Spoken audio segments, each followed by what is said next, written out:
Public ఇప్పుడు మా రాముల తాత చేయాలైంది కాబట్టి పెద్ద మనిషి ఏం అంగడి ముంగటేసుకున్నాడో ఓ పరైతే అరుచుకొనొద్దాం పాన్రి. ఓ తాత ఏం చేస్తున్నావే? అరే సాలుమూలు మాకు చెప్పుడు కాదురా, మీకు కూడా ఉండాలి. మందికేమో మంగళవారం మాకేమో సోమవారం అన్నట్టు చేస్తా అంటే ఊకుంటాం అనుకుంటాను. మమ్మల్ని ఇవ్వాలరా మీరు అనేందుకు? ముసలాడు అదే సోయి మీ కార్ పార్టీలో కూడా ఉండాలి. ఆ సోయి మాకు ఉండాలంటే మరి మీకు సోయి ఉండద్దారా? మీకు అవి ఉండదు కానీ మాకేమో ఉంటుంది అని అంటాను. ఏంద్రా నువ్వు? ఏంద్రా నువ్వు? నీతో ఏమవుతుందిరా చెప్పు. ఓ మీ పంచాదిని పాత్ర పెట్ట ముసలాడా, ఎప్పుడు చూడు గివే పంచాదులా నీకు? ఆగుంది గాని ఇంతకు మీ నడుమ పంచాది ఏందో నాకు చెప్పుండ్రిగా. ఏందే నీకు చెప్పేది? ఇత్తులు కథకాయలని ఈడికచ్చి అడుగుతాను. వీళ్ళేమో సాలుమూలు పాటించారట, మేమేమో ఆ సాలుమూలు పాటించాలన్నట. ఇదేనా పద్ధతి? ఇక చూడు బనినంతా ఎత్త చింపిండో కొడుకు, విడిచిపెట్టేది లేదు వాణియాలా. ఇంతకు సాలుమూలు ఎవరికి లేదు, దీ పంచాది దేని గురించే తాత? గదన్న చెప్పరా, అదే నీకు పుణ్యం ఉంటది. అరే అది కాదు పిల్ల, మన మాజీ ప్రధానమంత్రి మన్మోహన్ సింగ్ సారుకు నివాళులు అర్పించేందుకు మీ కేసీఆర్ సారు అసెంబ్లీకి రాడా అని ఎత్తి పొడతాను. అసలు మీ సారుకు సాలుమూలు ఉన్నదా? కొండంత మనిషికి దండం పెట్టేందుకు అసెంబ్లీకి రాడా అని ఎక్కిరిస్తాను. మరి గా అన్న అనేది కూడా నిజమే కాదే. మాజీ ప్రధాని మన్మోహన్ సార్ కు నివాళులు అర్పించేందుకే ప్రత్యేకంగా అసెంబ్లీని పెట్టినప్పుడు కేసీఆర్ సార్ ఓనుండే కదా. అరే నువ్వు కూడా వానికి వత్తాసు పలుకుతాను మీద తిప్పులాడి మా కేసీఆర్ సార్ కు ఇంత ఏం తిప్పలున్నదో ఏమో, అందుకే అసెంబ్లీకి రాలేదు కావచ్చు. అయినా కూడా మా కేసీఆర్ సారు అసొంటి మహానుభావుడు, మన భారతదేశంలో పుట్టుడు మస్తు అదృష్టం. అసొంటి మనిషి జీవిడుచుడు మన అందరికి పెద్ద లోటు అని చెప్పుకొచ్చిండు. ఎరికేనా? తెలంగాణ ఏర్పాటుకు కూడా మన్మోహన్ సింగ్ సారు మస్తు ఆసరైండు అని కూడా బాధపడ్డాడు. నీకు ఎరికేనా? అది నిజమే కావచ్చు, కానీ బయట జనాలు గట్లా అనుకుంటలేరు కాదే. ఓ జనాలు, ఆ జనాల గురించి నాకు తెలియదా? ఇంకా ఈగలాడితే బయట బొమ్మలాడిచ్చే జనాలు, ఆ జనాల గురించి నువ్వు నాకు చెప్తాను అనే లేకిడతాడా?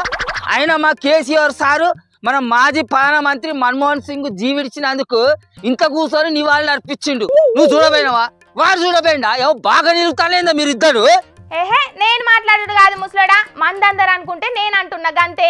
ఇది మందందరు అనే మాట కాదు, వాడు నువ్వు ఇద్దరు కలిసి మాట్లాడే మాటలు. ఓ పని చేయరాదా? వాని లెక్కనే నువ్వు కూడా చేయిపాచి కనువ మెడలేసుకునే వార్తలు చదవరాదా? నువ్వు చేయిపాచోళ్ళు చెప్తే ఈయన పేడ్ ఆర్టిస్ట్ ఉన్నట్టున్నావు, అందుకే అట్లా మాట్లాడుతున్నావు. నువ్వు మా కేసీఆర్ సార్ను ప్రశ్నించే అంటారు దాని అనే మా సార్ను అంటావా నువ్వు? మూది మీద గుద్దుతే ముంగడి పండ్లన్నీ రాలే ముసలాడా. నేను నీ లెక్క పూటకో మాట మాట్లాడుకుంటా రోజుకో పార్టీ మారే మనిషిని కాదు, ప్రజల పక్షాన ప్రభుత్వాన్ని నిలదీసే మనిషిని. ఎరికేనా నీకు? ఓ ఇసొంటి మాటలు మాట్లాడమంటే నేను పొద్దంతా మాట్లాడతా. అరే ఇంత ఇగురం ఉన్న దానివే కదా నువ్వు. మరి వాళ్ళ రేవంతాల సార్కు సాలుమూలు ఉన్నదో అడిగిన అవే నువ్వు రేవు తప్పదానా? ఏవో లావు నిలుగుతానవేందే అడిగి ఇప్పుడు నువ్వు అడుగు. ఆగో నడుమ రేవంతాల సార్ ఏమన్నాడనే గాయన నేను సాలుమూలు అడగాలి చెప్పు. ఏమన్నా అడగాలనా? ఇగో ఈ బొమ్మ చూపెడతా, ఆ బొమ్మను చూసి ఎవలకు సాలున్నది ఎవలకు మూలున్నది అనేది ఇప్పుడు నీకు అర్థమవుతుంది. నువ్వు అడగాలి. ఓ ఎడిటర్ పిల్లగా ఆ బొమ్మ ఏందో ఈ నీరు కన్నా దానికి చూయించు. చూడే నువ్వు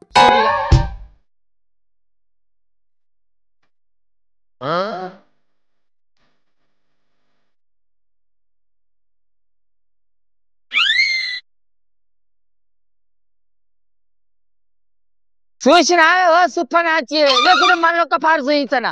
మన మాజీ ప్రధానమంత్రి మన్మోహన్ సింగ్ సారు అంత్యక్రియలు అప్పుడు మన ఉపరాష్ట్రపతి జగదీప్ ధన్కర్ సార్ వచ్చిందని మన ప్రధానమంత్రి మోడీ సారు, అట్లనే అమిత్ షా సారు, రాజ్నాథ్ సింగ్ సార్ గిట్లా కుర్చీల నుంచి లేచి ఇట్లా దండం పెడతా అంటే ఆ పక్కమడే ఉన్న మన ముఖ్యమంత్రి రేవంతాల్ సారు, గా సిద్ధరామయ్య, సుఖ్వీందర్ సింగ్ అనే ఈ ముగ్గురు కనీసం ఉపరాష్ట్రపతి వచ్చిండని కుర్చీల నుంచి లేవకున్నా మంచిదే కానీ గిట్లా దండవన్న పెట్టాలనా వద్దా? మరి ఇదేనా వీళ్ళ పద్ధతి? ఇక ఇప్పుడు అడుగు వాళ్ళకు సాలుమూలు ఉన్నదా? ఇదేనా పద్ధతి అని. అవును గిదైతే నిజమేనే తాత. మందందరు కూడా గిదే ముచ్చట మాట్లాడుకుంటా ఈ వీడియోని తిప్పుతున్నారు. అసెంబ్లీకి రాని మా కేసీఆర్ సారుకు సభ మర్యాదలు సంస్కారం తెలియదు అని బాగా తిడతాను కదా, నిక్కుతాను కదా బాగానే. మరి మన దేశ ఉపరాష్ట్రపతి వస్తేనే కనీసం కుర్చీ నుంచి లేచి నమస్కారం పెట్టలేని వీళ్ళ లీడర్లకు మరి ఇక ఏం లేదని చెప్తావో చెప్పు, ఏ సాలుమూలు లేదని చెప్తావా? ఇక చెప్పుర్రి. గా అనుకునేదేదో మంది అనుకుంటారు గాని నువ్వైతే గా అన్నతోని పంచాయతీ బంద్ పెట్టి ఇంటికి పోయిగా. అట్టెట్లా పోతా? సప్పుడు చేయ కూకునే నా ముక్కుల కచ్చపుల్ల పెట్టి గెలికిన వాడు వాడిని ఇట్రారా ఇగరా. అరే ఊళ్ళలో తిరుక్కుంటా ఇంద్రమ్మ ఇండ్ల సర్వేలు బాగా చేస్తాను కదా, రేషన్ కార్డు ఉన్నోళ్ళకే ఇంద్రమ్మ ఇండ్లు ఇస్తామని రాసుకొని పోతానట. మరి ఆ రేషన్ కార్డు లేని సంగతి ఏంద్రా? అప్పుడు మీ కేసీఆర్ సార్ ఇయ్యాలకపోయామన్నా వద్దానా? అరే అప్పుడు మా కేసీఆర్ సార్ రేషన్ కార్డు తీయలేదురా. ఇప్పుడు మీ రేవంత్ సార్ ఇస్తాను అన్నాడు కదా, ఇచ్చినాక మరి ఇంత సర్వే చేస్తేంద్రా ఇంద్రమ్మ ఇండ్లు అంటే లేనోనికి గుడుసున్న పెడదామనా ఎట్లా అనుకున్నా? ఓ మీ లొల్లి గంగలగలవా ముసలాడా, ఇంటికి పోవే అంటే మళ్ళా గల్లలు పట్టుకొని కొట్టుకుంటున్నారేమే? వీడిని ఇడిచేయలేదు. అరే మీరు సక్రంగా పని చేయక మమ్మల్ని మాట్లాడితే మేము ఎట్లా ఊకుంటాంరా? మీరు సక్రమంగా పరిపాలించి మమ్మల్ని అంటే మేము ఊకుంటాం. మమ్మల్ని వచ్చిన మాట్లాడితే మేము మా మీద బురుగుతాం. వీళ్ళ పంచాయతీ అలా ఓడిచేటట్టు లేదు కానీ చూసిండు కదా పబ్లిక్. మన్మోహన్ సింగ్ సార్కు నివాళి అర్పించనీకన్నా కేసీఆర్ సార్ అసెంబ్లీకి రాడా అని చెయ్యి పాటోళ్ళు, ఉపరాష్ట్రపతికి కనీసం మర్యాదన్ని ఇయ్యడా సీఎం రేవంత్ అని కారు పాటోళ్ళు. ఇక గిట్లున్నాయి చూడుండ్రి తెలంగాణలో లీడర్ల నడుమ పంచాయతీలు.